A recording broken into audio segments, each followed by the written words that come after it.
Hello there guys, welcome to Younes Talks Football. Welcome back to another video.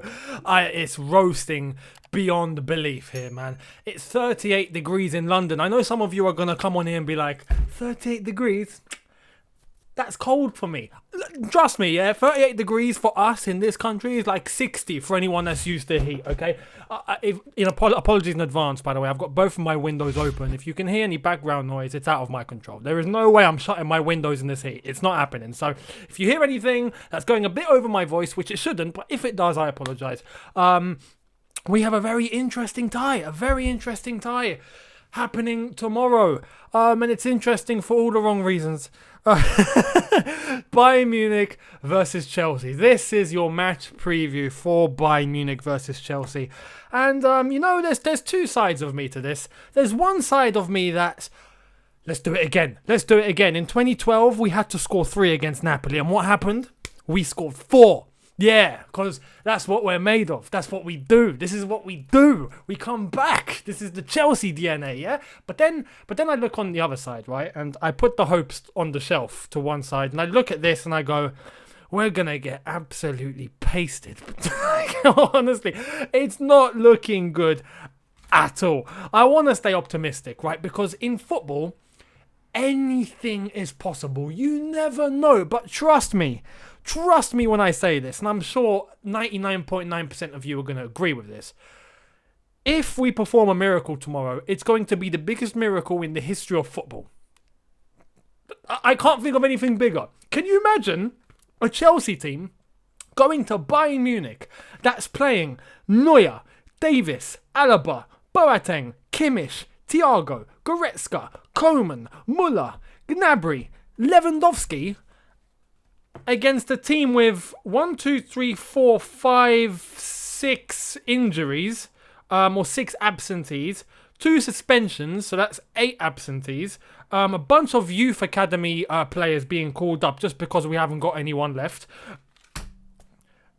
And we're going to go to Bayern Munich and we're going to score 3. If we score 1, I'll be more than happy, honestly. Tomorrow, I would really like us to take this game in the context of a pre-season friendly. Yeah. We go there with nothing to lose. No nerves. I'm not nervous tomorrow. Why should I be? I'd only get nervous if we score 2 and there's still like 20 minutes to play. That's when I'm going to start getting nervous. That's when I'm going to go, oh my God, is it happening? And when that happens, it's the hope that kills you, because if we concede, we're screwed. But anyway, that's all part and parcel of football. That's all part and parcel of the game. But I pray.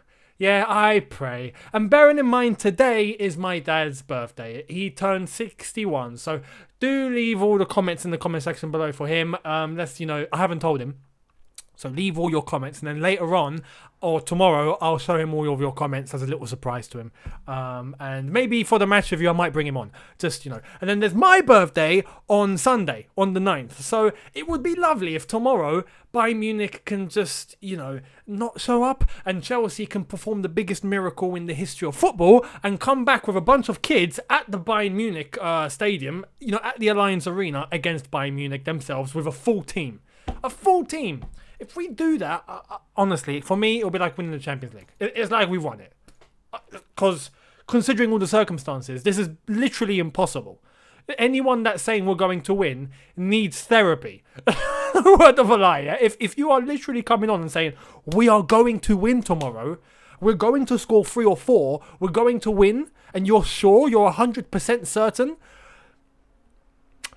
I honestly would like to call an appointment at the doctor's for you, like immediately, because I'll be a little bit worried. Okay, you can hope that happens. Like me, I'm hoping that happens. Yeah, I am praying that somehow that goes down. But I'm not gonna come on here and say it's gonna happen. It's just you gotta be realistic. Tomorrow, the chances are 99 times out of 100 we're gonna get absolutely demolished. And it's funny because the circumstances are out of our control. They're out of our control. I read you out the Bayern Munich team. But first and foremost, before I get into the Chelsea team, Bayern Munich, as I said yesterday, do you guys have no sympathy? Do you have no compassion? Any mercy? No? You don't want to experiment some of your youth talent? No, you don't want to throw in some kids, give your, top players a break. It's very well deserved, Let them go on holiday with all the pandemic going on. Let them have a break. No, you want them to show up tomorrow against a youth team. You're 3-0 up and you find it justified to just play all your best players and make it worse. Anyway. Let's talk Chelsea, yeah? Because, as I've said, it's only over till the fat lady sings. So we can only hope that somehow a miracle goes down tomorrow. And somehow Frank Lampard's experience in the 2012 final at the Allianz Arena, which won us the Champions League, will be able to motivate these kids to the point where they are going to give 200% and give Bayern Munich the shock of their lives. If that happens, I swear to God, I am going to run out with no clothes on. I didn't say that. Don't hold me to that. If I had a Reddit page right now, I'd be screwed. Anyway, let's go on to let's go to the Chelsea team. Let's see who's injured, who's suspended, who's available, who's been called up. Let's go into the nitty-gritty. So, our injuries consist of Pulisic, Azpilicueta, Pedro. All of them got injured in the FA Cup final. How convenient. But anyway, Pulisic is out for 5 weeks, apparently. Aspi is out, at least for this game. Pedro will not be a Chelsea player anymore. We've seen the last of him in a blue shirt, so we're just waiting for the confirmation of his arrival at Roma, and then he will be gone, even though he's injured, but he's gone now. So, Pedro, good luck to you, mate. Willian, I think, is fit, right? But I don't think he's playing tomorrow. He's going to Arsenal. There's just no point of him travelling to Munich. Just let him go up to North London and sign a contract. Good luck to William.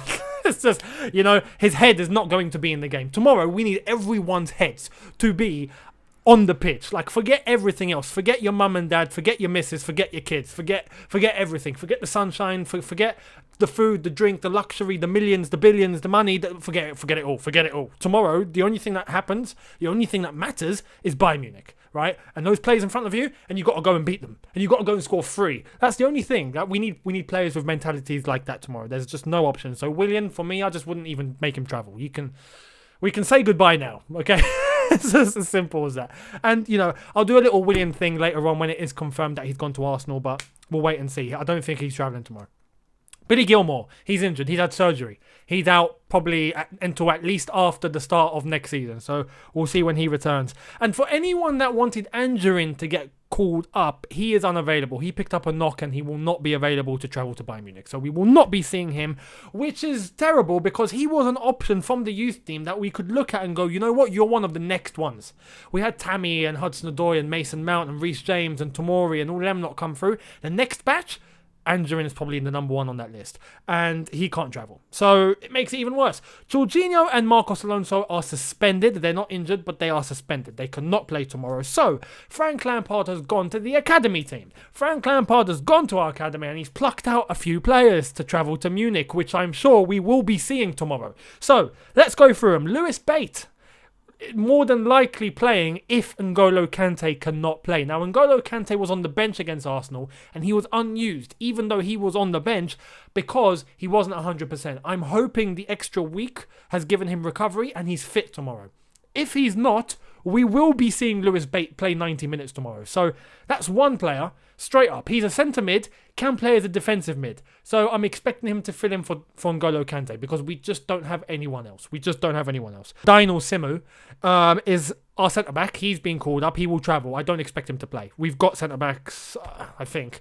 So I don't expect him to play, but he's being called up just in case. Ian Maatsen, left-back. I expect him possibly to play. I'll give you the lineup in a sec, and I'll explain why he might actually be playing. Broja, centre-forward, is a possibility. He might travel, but I don't think he'll play. He's just backup. Henry Lawrence, also a right-back. He'll travel because we just don't have any other right-back, so he'll probably be on the bench just in case something happens to Reece James. So if we go to the team, what 11 would I play? I'd go back to a 4-3-3. For this, we need to go to a 4-3-3. We're playing a Bayern Munich team that are going for a 4-2-3-1. It's only logical we go with a 4-3-3. I'm hoping the 4 will be able to keep guard on and try and close up on Lewandowski, Koeman, Muller and Gnabry. Oh my God. I can't believe I just said those names. Our midfield, I'll get to that in a sec, but our midfield 3 will hopefully be able to contain in between Thiago, Goretzka and Muller. Maybe one of the defenders if they do push up. And then our front 3 will have to go up against Davis, Alaba, Boateng and Kimmich. Anyway, what 11 should we start with? Kepa for me, no. Especially after yesterday's video and I told you guys that it looks like he will not be staying at Chelsea. Then no, we can't have that. We need players with complete concentration tomorrow, and for that reason I would go with Caballero or Cummings, but I think it's a bit too early for Cummings. I don't want to throw him into a game against Bayern Munich. I think that's a bit ridiculous. So Caballero to play. The back four, Reece James right back. Emerson left back, because I know he's training and he's available. But if somehow we decide to go with Ian Maatsen, I wouldn't be against that. He can play 90, and I trust him. He's a very good left back from our academy. He's done very well over the last couple of seasons, especially this one just ended. I would trust him. But I think the logical thing would be to go with Emerson, the senior. Zuma and Rudiger I expect to be the two centre-backs. Christensen, I believe, is available, so that's a centre-back there on the bench for us if we need. Kante, for me, needs to sit, but if he's not fit, it's going to be Lewis Bate. So Lewis Bate will be getting his flipping senior debut in the Champions League last 16 tie, second leg against Bayern flipping Munich. Anyway, our midfield two in front will not be Mason Mount, and I'll explain why. Kovacic and Ross Barkley. They're the only two midfielders that we have left. They have to play. Mason Mount, as I said, is a midfielder, but he has to play on the side. We don't have anyone else. Pedro is injured. Willian is gone. Pulisic is injured. Hudson-Odoi will play. He's playing as well, but we don't have any other winger. If we had Benrahma by about now, I'd say play Benrahma, but we don't have him. So Mason Mount will just have to do a job on the side like he did against Arsenal, like he did in the game before that against Wolves. He will just have to do it again. And I think Mason Mount will have to play on the right, because I want Hudson-Odoi to play on his preferred left-hand side, where hopefully he can cut in and link up with whoever is up top. And up top, I believe, will be Olivier Giroud, just to give this team some experience. If we don't have Giroud on this team, we've literally got no experience in this team, basically. You know, at the highest level. We don't have it. So, maybe Kante, as I said. But apart from him, there's just no one else. So, as much as I would want to play Tammy Abraham for his movement, for Tammy's, youthfulness, which I think will be a beneficial factor against a defense which is just so good. We need a striker that can move. Giroud isn't someone that can move, but he's someone that can link up really well with. So I expect Hudson-Odoi and Mason Mount to provide the movement that we need in order to get in behind Bayern Munich's defenders, which is just going to be so difficult, because you've got Davis, who runs at 300 miles an hour. You've got Kimmich, who's one of the best defenders in the world. And they're just on the flanks. Let alone Alaba and Boateng, who can just sit there with a flipping cigarette and just wait. It's Mason Mount and Hudson-Odoi are going to have so much to deal with on the flanks that the two centre-backs are just going to isolate our striker. And that's what worries me. And I'm hoping that Giroud can be the one to fend them off physically. Fend them off and attract Hudson-Odoi, attract Mason Mount to link up and create some movement. I think it's the only way that we can possibly score. I just can't see it coming from anywhere else. It's a very, very interesting time. I'm praying we don't get battered. I'm just praying. I've got one side of me that's telling me, yeah, come on. In football, you have to believe. And this is true. You have to believe. And that's why tomorrow I want the players to go out there with the belief that they are going to get the job done. As unrealistic as it sounds, we just have to believe. If you don't have belief, you have nothing. So at least we've got nothing to lose. Let's throw the sink, the kitchen, the flipping house, right, at Bayern Munich. Throw everything at them. And whatever happens, happens. If we get battered 10-0, I'd leave with a smile on my face. Because there's players in this team which, some of them playing for the first time. We've got so much injuries. We haven't got the squad depth. I mean, we have, but they can't play because they're new signings and we're going to wait till next season. But when you put it all into context, let's just give it everything we have. And whatever happens, happens. If we get battered, so be it. But if we go with the attitude of let's just give everything, I'm hoping we can perform one of the biggest miracles that football has ever seen. And if we do, I'm just saying, if we somehow get the job done, we are winning the Champions League. Simple as that. So let me know what you think in the comment section below. Would you go with the same team? Would you change it up? I don't think we have anyone to change it up with. This is the only 11 we can play. Let me know what you would do in the comments. What's your predictions? Let me know in the comments your realistic predictions. Do you believe we can perform a miracle? Or do you believe we're going to get absolutely pasted? Whatever it is, let it be. For this one, let it be. We've got nothing to lose. So let me know in the comments. Subscribe to the channel if you are new. Hit that notification bell to be notified once I've uploaded. Hit the like button. Let's try and get this to 5,000 likes. Yesterday, we got over 4,000. We're getting there. Keep going. Thank you all so much. Let's get to it. I appreciate your support. It means a lot. You guys are smashing it. Thank you all so much. And may the best team win. Literally. I'm going to need more than flipping water after tomorrow. I'm going to need something stronger. I'll see you tomorrow. Have a good one, guys. See you after the game for the match review. Look after yourselves. Enjoy the heat. I'm going to go into the sun now and celebrate my dad's birthday. Again, leave us your comments for my dad's birthday. And yeah, I'll see you tomorrow after the game. Look after yourselves, guys. See you tomorrow. Take care and peace.